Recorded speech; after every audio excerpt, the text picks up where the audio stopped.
The force is about 12 times stronger on Jupiter than on Earth. A girl has a mass of 50 kilograms on Earth.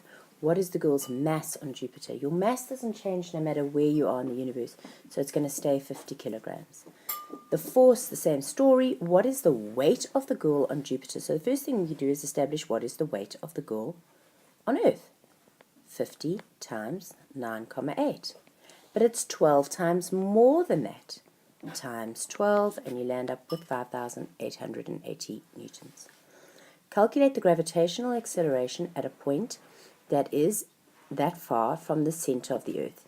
The Earth has a mass of that much, so we need to say gravitational acceleration is equal to g, mass of the planet, radius of the planet squared. Remember, that comes from the fact that its weight and the object's mass cancels out. So we're going to say that we have got 6,67 times 10 to the negative 11 multiplied by 6 times 10 to the 24 divided by 8 times 10 to the 6 squared, and you land up with 6,25 meters per second squared. Determine the force of gravitational acceleration between the Earth and a 70 kilogram student if the student is standing at sea level, and that's the distance. Now, what I need you to understand is that this question asks you about gravitational acceleration, and that comes out in meters per second squared. This one is asking you about force, so now we go F is equal to G m1 m2 over r squared, and we substitute 6,67 times 10 to the negative 11 times the mass of the planet, or this one they've given me 5,98, best I use 5,98, as you can see it's more or less, and the mass of the physics student at 70 divided by a radius of the Earth, and we square it, and we land up with a force of 686 newtons. That is for this person on planet Earth at the surface. This question over here asked, what if I was a point 8 times 10 to the power of 6 meters away from the center of Earth?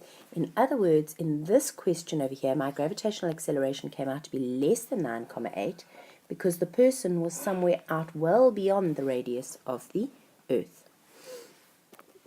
If Jupiter has a certain mass and a certain radius, determine the gravitational acceleration on Jupiter, and again I'm going to use the gravitational acceleration on any planet is equal to g times the mass of that planet divided by the radius of that planet squared.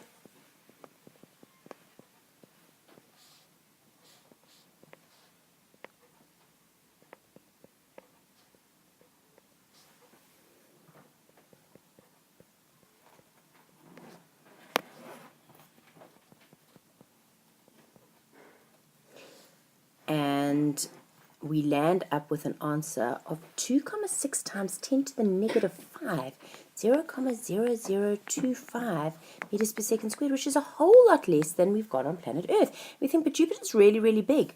But the fact of the matter is Jupiter is a gas giant, so it is a whole lot bigger for its mass, so there's a much greater radius as well. Even though there's a greater mass, there is a significantly greater radius to Jupiter, and we square the radius at the bottom, so this force comes out a whole lot smaller. So relative to its mass, its size is very large compared to Earth. In other words, Jupiter is less dense than Earth. Gravitational acceleration on Earth is given. A new planet is discovered. It has a mass that is double that of Earth, so we're going to double that gravitational acceleration because it's directly proportional to the mass of the planet. So we can say 9,8 times 2.